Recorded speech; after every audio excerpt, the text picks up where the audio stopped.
Hi, my name is Ty Stevens, and this is my presentation on the effect of highway barriers on roadside air pollution.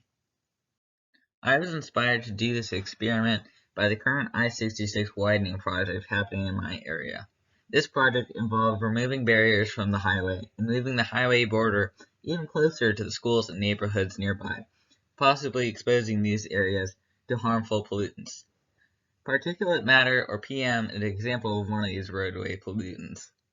Particulate matter has been linked to many cardiovascular and respiratory issues, as well as showing a connection to COVID-19 mortality rates. However, it has been shown that sound barriers and vegetation are effective in reducing the dispersion of roadway particulate matter. This experiment's research question discusses the effectiveness of sound and vegetative barriers in reducing near roadway particulate matter concentrations. The hypothesis states that PM concentrations will be lower when there is a sound barrier or vegetation present. The procedure consisted of measuring data at 5 locations along I-66, a local highway with different combinations of sound and vegetative barriers. A measurement was also taken in a wooded area far from any roadways as a control, allowing for the near roadway measurements to be compared with the natural PM concentration in the area. Along with particulate matter, other factors such as temperature, humidity, wind speed and direction, and traffic conditions, as well as weather conditions, UV index, and air quality data from a weather app, were recorded in order to gain a better understanding of the testing environment, as well as identify any factors in the production and spread of particulate matter.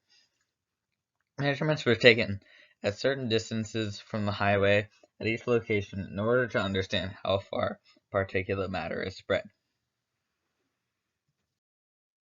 This map shows all the locations chosen for testing, along with pictures taken at each location. The locations were all chosen within the same area in order to keep all environmental conditions as consistent as possible. These bar graphs compare each location's PM2.5 and PM10 concentrations at different distances from the highway barrier, as well as displaying the raw data below. It can be seen that not only did the location with no barrier almost always exceed the control, but often exceeded the concentration of locations with barriers. This chart shows all of the related factors that may have affected PM concentrations in each area. These variables are meant to be controlled variables and stay constant under ideal conditions in order to reduce error. As a result of all tests being done on the same day in the same area, these variables remained relatively similar between each of the locations. A paired t-test was used comparing each location with the location with no barriers. These p-values of these tests show that the concentrations at locations with barriers are statistically different than those at the location without a barrier. Since the PM concentrations were significantly higher at the location with no barrier, the null hypothesis can be rejected, or it can be confirmed that the differences of particulate matter concentrations were not due to random chance.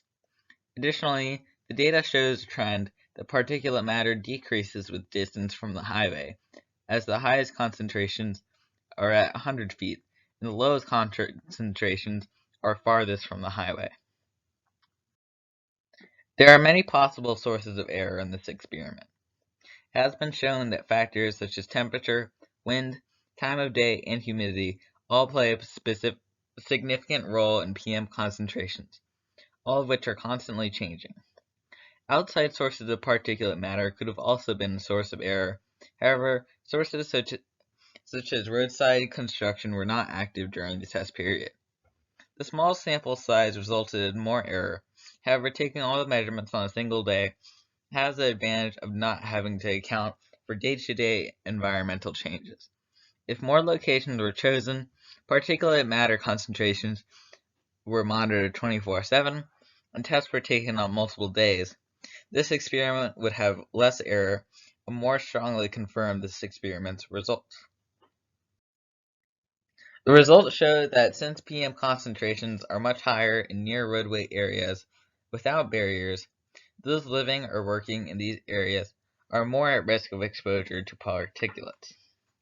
Projects similar to the I-66 widening project are further increasing this risk by removing barriers and increasing the proximity of nearby neighborhoods to highway pollution.